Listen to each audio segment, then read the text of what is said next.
This is the Transformers Generations Studio Series number 60 from the movie Transformers Revenge of the Fallen, Constructicon Scrappers, Voyager class figure. Finally, we're getting the complete Devastator. Here's a look at the packaging. I picked up this figure at Hobby Corner. And here is Scrapper out of packaging, and wow!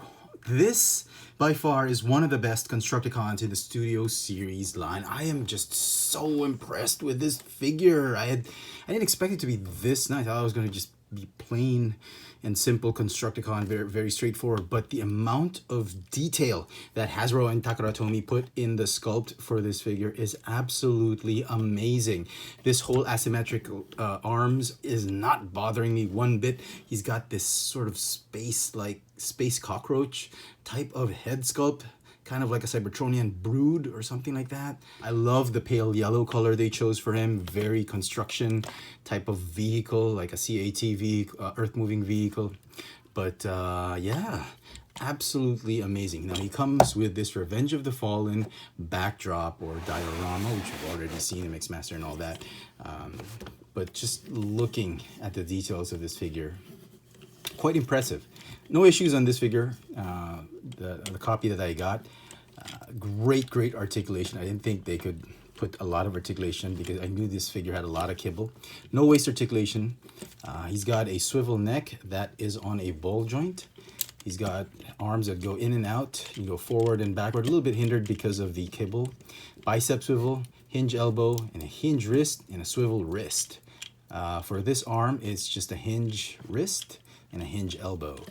Hips can go outward like that because of transformation. Forward and backward, in and out. Thigh swivel, hinge knees, very limited because of the kibble. And that's about it. No foot articulation or anything like that. This figure, I'm surprised. This is the first time we're getting Scrapper, I believe, that's transforming in this scale, like a Voyager or a deluxe class. Paint apps, no issues for me. It's got black, gunmetal gray, some silver on the face, and that's about it. On the hand. And for size comparisons, here he is with fellow Constructicon Rampage. He's filling in until we get Skipjack. Let's transform him into his earth-moving construction vehicle mode, the shovel, power shovel or whatever, bulldozer. I think it's a shovel. A little bit tricky, but if we do it step by step, we should be fine. All right, so let's just set up the arms this way. They're out of the way. Okay, first thing you want to do, let's do the head first. So open the chest cavity like that. Go ahead and fold the head sculpt or the neck this way. Now, at first I was like, oh my God, how do I get that back out? Oh my goodness, I have to pop it like this. Yeah, that's possible. You could do it that way. Or attach the shoulders and you lift this back part. You can easily push that head out when you transform him back into robot mode. So no worries there, don't worry about it. All right, so put this back piece right here. You see those slots right there? Those are for these tabs right here. All right, and then the connecting port for Devastator's shoulder. Just fold it all the way down here. That's how it's gonna be in alt mode. Okay. All right, put this back in right there. And then what you want to do is you want to lift this up. Just keep it like that. Okay, this is where the arms are gonna go. So put the legs right here, and the arms, you want to go ahead and tab them all the way here, just like that, and then rotate these elbows right here, and they're going to tab in to those slots right there. Those nice slots right there. Gonna tab in.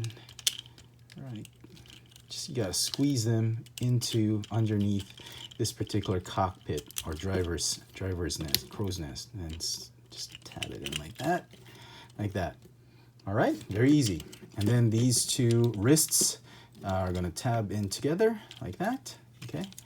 And then this bigger hand, he's gonna need to tab onto the little hand. So what you wanna do is you're gonna fold the fingers or the claws all the way in like that, and you see that trapezoidal peg hole is going to fit in that trapezoid peg like that. This was probably the trickiest part in the transformation for me.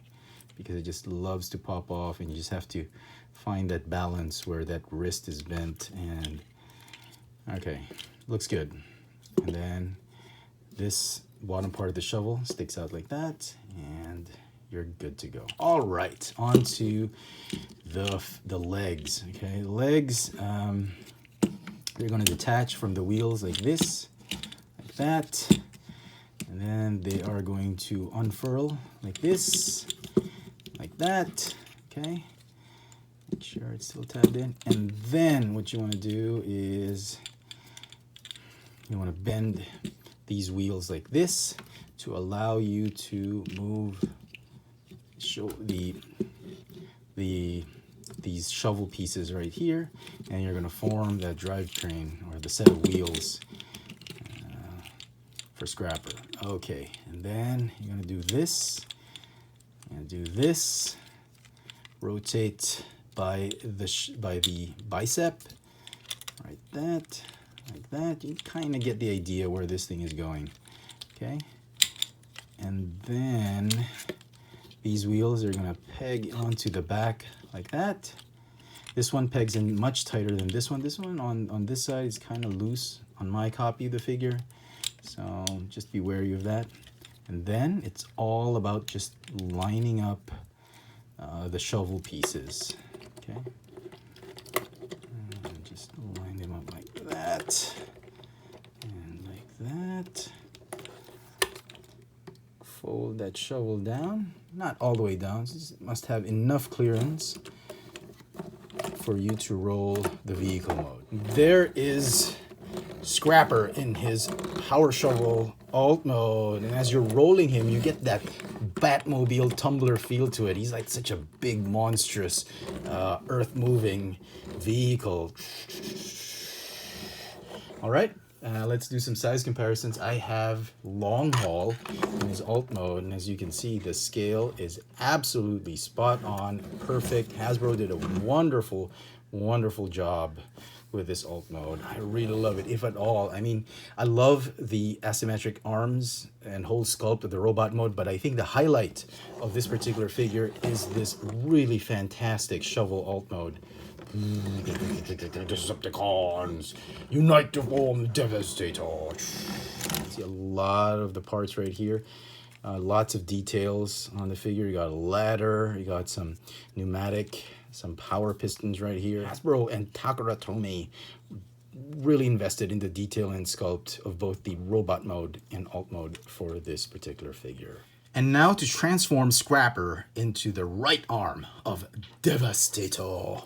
All right, so what you want to do is you want to detach these front end claw pieces, and then you want to put this back right here and form the, I guess this is the thumb, okay, and these are the other fingers. At the forearm, you want to rotate like so, form the rest of the fingers like that, like that. You can see where this thing is going. That's his claw. And then you want to rotate this one 90 degrees or so, at least 90 degrees, so you have enough clearance to connect him to Scavenger. And then these pieces, the rear wheels, they are going to tab lower right here. Okay. That. Okay. So is this one. I'm going to tab in right here. That, just to make it more narrow on this part of the bicep of Devastator. And there you go. That is the arm. So there you have it, folks. All that we're really waiting for is the release of Overload, so we can form that midsection and combine the legs with the torso and the arms of Devastator. I hope you've enjoyed this little video review. The figure is obviously going to get a 10 out of 10 for me. Let me know in the comment section what you think of this new Studio Series Scrapper. And as always, hit that notification bell so you never miss out on any of my latest video reviews. If it's your first time on this channel, please subscribe. This has been my review of the Transformers Generations Studio Series number 60 from the movie Transformers Revenge of the Fallen Voyager class Scrapper. Thanks for watching.